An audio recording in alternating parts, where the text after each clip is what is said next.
इन्डियामा चाहिँ अब नेपालको बारेमा नाराबाजी लाउनु, बालिन सरकारको नाराबाजी लाउनु त्यो राम्रो कुरा हो। नेपाल अगाडि जान लागेछ भन्ने पनि बुझ्न सकिन्छ।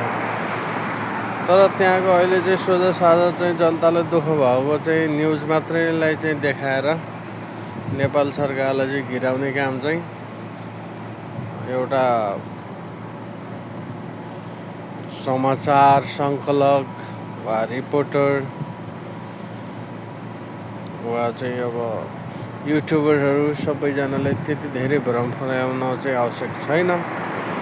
सबैजनाले चाहिँ पोजिटिभ वेमा जे छ त्यो यथार्थ देखाउनु पर्छ, सत्य तथ्यको पक्षमा हुनुपर्छ। तर यो चाहिँ आफ्नो चाहिँ टिआरपी बढाउने हिसाबले चाहिँ गर्नु हुँदैन।